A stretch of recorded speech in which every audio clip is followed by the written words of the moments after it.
Ningún protocolo es suficiente para que para las que denunciemos, así lo aseguró Sofía Brito, la estudiante de Derecho que veíamos recién en la nota de la Universidad de Chile, que denunció ser víctima de acoso por parte de un profesor integrante del Tribunal Constitucional, lo veíamos Carlos Carmona. Bueno, queremos saber más al respecto, qué es lo que buscan, qué es lo que finalmente piden, cómo se podría reparar lo que ocurrió. Estamos justamente con Sofía Brito aquí en el estudio, te queremos agradecer muchísimo, sabemos que han sido días muy duros, estábamos conversando fuera de cámara. Sí, muy duros, la verdad, sí.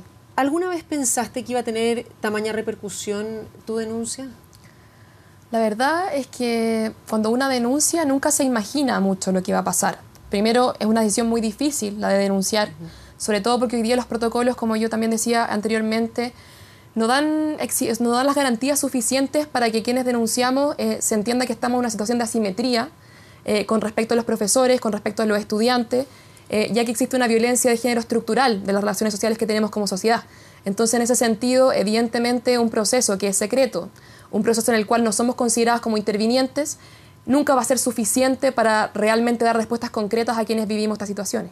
Sofía, en entrevistas he escuchado que has agradecido mucho el apoyo de tus compañeras. La posibilidad de denunciar comienza en la Universidad de Chile, si no me equivoco, el año 2011. Pero cuando tú dices que hay una relación de asimetría, no solamente se trata de una relación de asimetría, me parece, sino que se trata de tener el miedo de que estás boicoteando tus sueños, tu carrera, tu futuro. Porque en definitiva, a quien estás denunciando puede ser un futuro jefe, una persona que va a trabajar codo a codo contigo, y puede ser que no resulte como se ha dado hasta ahora, sino que todo lo contrario, que se vuelque todo en tu contra y por ende todos tus sueños se ven truncados. ¿Qué es finalmente lo que te lleva a tomar la valentía y denunciar? Justamente son las diversas situaciones que nosotras vivimos al interior de la universidad las que al final de cuentas nunca se han tomado como verdaderas violencias. Como decía el ministro, son muchas veces para la sociedad como pequeñas humillaciones. Entonces, claro, obviamente es muy difícil tomar la decisión de denunciar, pero han sido compañeras de las secretarías de género que desde el 2011 han instalado la necesidad de una educación no sexista, la necesidad de que se solucionen estas problemáticas para que no seamos nuevamente las denunciantes, las compañeras, las que seamos excluidas de los espacios, como tú bien decías. Al final de cuentas, una siempre tiene miedo de no poder seguir trabajando en lo que le gusta, no poder seguir estudiando la carrera que eligió, pero que en realidad ha sido la fuerza de este movimiento, que en realidad empieza hace mucho tiempo atrás, con estas secretarías de género, vocalías de género, que instala la necesidad no solamente de una educación pública, gratuita y de calidad, sino también no sexista. En ese sentido, Sofía, si pudiésemos hablar de porcentajes, entiendo que no es un dato duro, pero desde dentro, porque muchas veces se puede decir, sí, según las encuestas dicen que tales o cuales alumnas son o sufren de acoso. Desde dentro, ¿cuánto es el porcentaje de alumnas, de ayudantes que tienen que lidiar con esto día a día?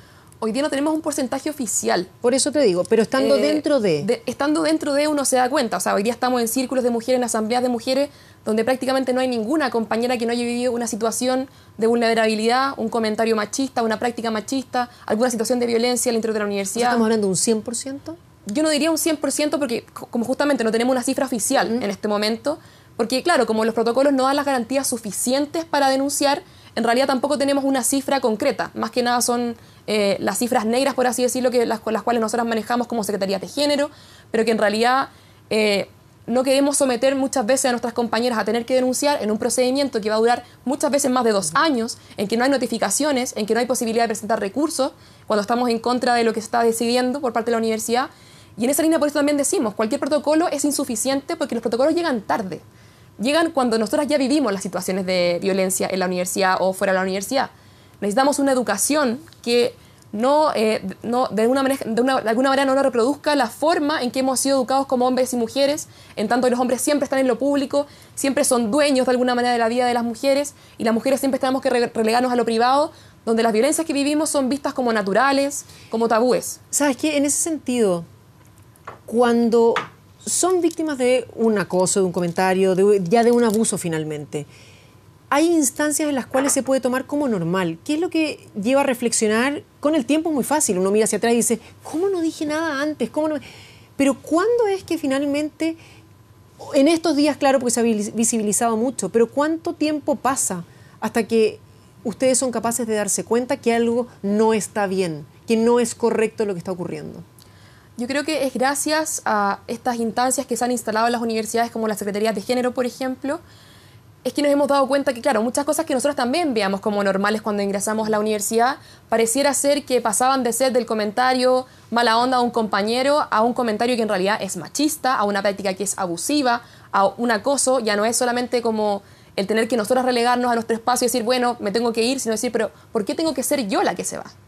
¿Por qué tengo que ser yo frente a una incomodidad que estoy viviendo, una incomodidad que está vulnerando mi derecho a estudiar, la que tiene que excluirse de un espacio y no el profesor o el estudiante que está cometiendo estas prácticas? En el fondo somos excluidas implícitamente. Entonces, en esa línea es importante también recalcar como la necesidad de comprender que siempre hemos sido educados de esa manera. En nuestras casas siempre se ha dicho que las mujeres tenemos un rol y que los hombres tienen otro. Entonces, justamente por eso queremos avanzar mucho más allá de los protocolos.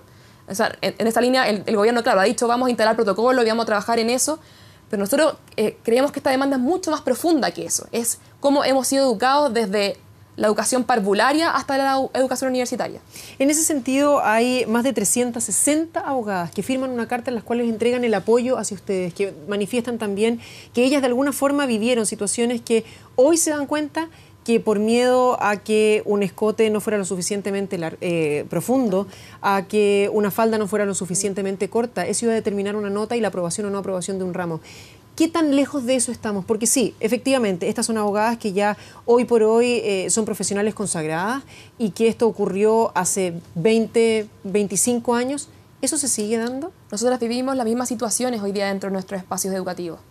Los profesores, los estudiantes consideran que en realidad una como mujer no es lo mismo que un hombre. Siempre está esta lógica de como ella es bonita y además inteligente, pero ¿por qué fue así a la prueba? ¿Pero por qué te vestiste de esa manera? ¿Pero por qué te expusiste tú? Entonces también se cuestionan estos relatos. Se cuestiona la forma en que nosotros presentamos nuestro relato, se revictimiza muchas veces a la denunciante y en realidad es como que pareciera ser que nosotras somos las culpables de tener que vivir estas situaciones. Al menos algo de responsabilidad supuestamente tendrían que tener las mujeres, ¿verdad? Claro, se nos atribuye la responsabilidad y no se atribuye la responsabilidad a la forma en que estamos siendo educados, la forma en cómo replicamos el machismo dentro de nuestras instituciones educativas. Cuando hablamos de que ningún protocolo es suficiente porque llegan después de lo que ocurrió, sabemos que en otros países, por ejemplo, dentro de las instancias educativas, y con esto no estoy diciendo que esto solamente ocurra en nuestro país, todo lo contrario, pero sí hay medidas de precaución que se toman. Digamos que un joven o una joven no fue educada de una forma en que supiera cuáles eran sus derechos y hasta dónde se podía llegar. Sí, cuando llegan a la universidad se imparten no solamente una inducción respecto de lo que debería o no pasar en un aula, sino que también se les muestra con una muestra gráfica de cómo deberían ser las relaciones entre profesores, entre ayudantes, entre estudiantes. ¿Consideras que es esa una de las mejores formas para poder cambiar lo que está ocurriendo en nuestro país? Justamente esa es una vía muy idónea para entender cómo tienen que ser las relaciones sociales en general en la sociedad. Nosotras creemos que es importante una formación de género, una formación en feminismo integral para todos los integrantes de las comunidades educativas. Porque muchas veces también se nos ha dicho, nosotros hemos propuesto esto, pero queda muchas veces en las meras palabras, así como también se nos dice que es muy violento que los profesores reciban una formación en género, porque casi están inculpándolos directamente aunque nada haya pasado. Y lo que nosotras queremos decir en esa línea es que necesitamos que tanto profesores como estudiantes, como funcionarios y funcionarias también entiendan la profundidad de esta problemática, que una problemática que al final responde a cómo nosotros tenemos que cambiar la forma en que nos hemos relacionado hasta ahora. Que esto ya no va a dar pie atrás en el fondo. Nosotros no vamos a aguantar más que estas situaciones se sigan cometiendo en nuestros espacios educativos. ¿Qué le piden al gobierno? Hoy día nosotros creemos que el gobierno no ha comprendido la profundidad de esta demanda, porque lamentablemente más tipificaciones a nivel penal, más tipificaciones, más protocolos, no van a dar abasto para responder a la profundidad de esta demanda. Nosotros creemos que es necesario que hoy día entre académicas, funcionarias y estudiantes, comencemos a hablar de cómo podría implementarse un plan de educación no sexista efectivo, que además incorpore también educación sexual, cuestión que ha sido históricamente negada por este gobierno, así como también la posibilidad de decidir sobre nuestros propios cuerpos, porque el aborto también es un tema importante para el movimiento feminista y que ha sido sistemáticamente también negado por parte de este gobierno. Justamente te iba a preguntar, porque han recibido apoyo por parte de la ministra de la Mujer, Isabel Pla, sobre todo cuando condena, por ejemplo, las declaraciones del ministro de Educación de estas pequeñas humillaciones. Ella dice que las humillaciones no son ni pequeñas ni grandes y que no se puede seguir dando lo que está ocurriendo. Pero, por otra parte, esta ministra también ha mostrado una visión respecto de lo que es la ley de aborto que es contraria. Entonces, ¿se sienten apoyadas realmente o no? Yo creo que hay un doble estándar de cómo se presenta la ministra de la Mujer en este sentido. Porque claro, ella dice estoy a favor de estas demandas, estoy a favor del movimiento feminista, pero niega la posibilidad de que nosotras decidamos sobre nuestros propios cuerpos, sobre la posibilidad de maternidad, porque muchas veces también las estudiantes tenemos que salir de nuestros espacios educativos por la maternidad involuntaria, por haber quedado embarazada y no poder abortar, y tenemos que irnos de nuestros espacios educativos nosotras, siendo que en realidad debiese ser un derecho sexual y reproductivo, como se ha reconocido a nivel mundial, la posibilidad de interrumpir el embarazo. Ahora, dentro de las posibilidades concretas que hay en el corto plazo, para ustedes, la promulgación de la ley de universidades estatales en las cuales se establece la protección de los alumnos dentro de los recintos, ¿es una medida que debería ser aprobada de inmediato o la verdad es que no les parece que tenga demasiada injerencia y son otros los puntos particulares y se debería desarrollar muchísimo más, pero estoy pensando siempre en el corto plazo? En el corto plazo necesitamos, en primera instancia, que estos protocolos y estos proyectos de ley también apunten a un acompañamiento integral, porque la verdad es que hoy día cuando nosotros denunciamos en las universidades, por más que este protocolo exista, estamos solas frente a la denuncia. No tenemos un acompañamiento ni jurídico, ni psicológico, ni social para enfrentar una denuncia y somos al final de cuentas las compañeras de Secretarías de Género, muchas veces las que tenemos que acompañar a nuestras compañeras en esos procesos, sin tener obviamente la formación adecuada, sino que simplemente por la solidaridad entre mujeres.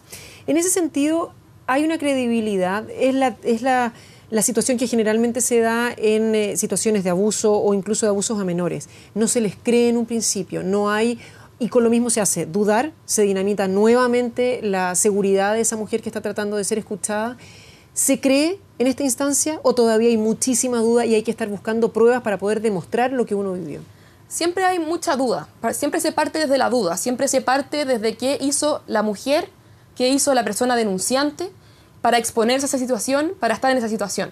Siempre se nos cuestiona a nosotras en primera instancia. Entonces, en ese sentido también es necesario reconocer que existe una asimetría de poder hoy día. Existe un sistema de violencia de género estructural que nos determina a los hombres en una instancia, o sea, desde una perspectiva, a las mujeres desde otra, y que en realidad el ordenamiento jurídico también ha reconocido esas asimetrías en otras áreas del derecho. Por ejemplo, hoy día el derecho laboral reconoce esa asimetría que existe entre trabajadores y empleadores, reconoce esa asimetría también con respecto a los consumidores y los empresarios. Entonces también creemos que es necesario reconocer que, dada esta violencia de género estructural, es necesario reconocer que las mujeres y los denunciantes en general de situaciones de violencia de género vivimos en esta asimetría de poder y que evidentemente es mucho más complejo para nosotras denunciar. ¿Les parece que estas mesas de trabajo que se están instaurando por parte del gobierno son efectivas? Creemos que es necesario que esas mesas de trabajo incorporen hoy día a las comunidades educativas, que son las que han estado justamente instalando estas problemáticas. Una mesa de trabajo a puertas cerradas dentro de los ministerios, con un ministro que además se desborda en machismo, la verdad, instaurando diferentes cuestiones, como por ejemplo la cuestión de los condones, que dice que su hijo necesita más de 3 condones, cosificando de alguna manera a las mujeres, diciendo que lo que vivimos nosotras son pequeñas humillaciones.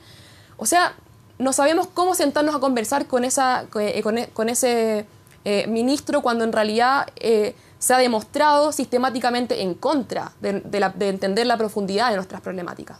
¿Qué pasa, crees? ¿Por qué no se logra llevar a la práctica el discurso muchas veces? En este caso, estas mesas de 27, poco más de 25 integrantes, cuenta con un par de mujeres. Así es. En países donde este concepto ya está mucho más desarrollado, Finlandia, por ejemplo, la ministra de Comercio, equivalente al ministro de Economía para nosotros, dice, una mujer no implica nada en un mundo de hombres. 2, sí, es un par, pero sigue siendo una minoría. Se necesitan al menos 3 para empezar a conversar y que haya algún cambio. O sea, es evidente que en esa línea, tampoco la ley de cuotas, por así decirlo, una ley de cuotas va a solucionar este tipo de problemática. El punto es cómo estamos siendo educados, cómo cuando llega una mujer a sentarse con el resto de los ministros hombres, es vista en menos. De hecho, también hay estudios que demuestran que hoy día, en una sala de clases, cuando habla una mujer, los hombres que están en la sala de clases lo interpretan como ruido. Lo interpretan no como una opinión válida en ese sentido, sino como ruido ambiental. Entonces, la forma en que estamos siendo educados es que siempre las mujeres somos menos, siempre somos las actoras secundarias de esta problemática. Entonces, en ese sentido, es por eso que nosotros decimos que es así de profundo el problema, que parte desde que somos pequeños y que se nos dice que nosotros tenemos que jugar con muñecas y que los hombres tienen que jugar con autitos, y que desde ahí hay una separación radical de cómo vamos a ser educados. y lo conversábamos de hecho en estos días, y que muchas veces hay una aceptación que las mujeres jueguen con autitos, pero los hombres con muñecas ya es otra cosa. Así, exactamente. En ese sentido, y leyendo el documento, esta carta que firman estas abogadas de las cuales te hablaba, estas abogadas, más de 360 de nuestro país que firman y apoyan la causa de estas jóvenes, cuando ellas manifestaban cómo era el transitar por parte de ellas en las universidades, se habla que muchos de estos hombres decían que ellas estaban ocupando un cupo que era absolutamente innecesario porque de la universidad iban a salir y se iban a ir a sus casas a criar hijos. Por lo tanto, ese cupo lo podría estar ocupando un hombre, siendo que los hacen ver como que fuera más valioso, ¿no?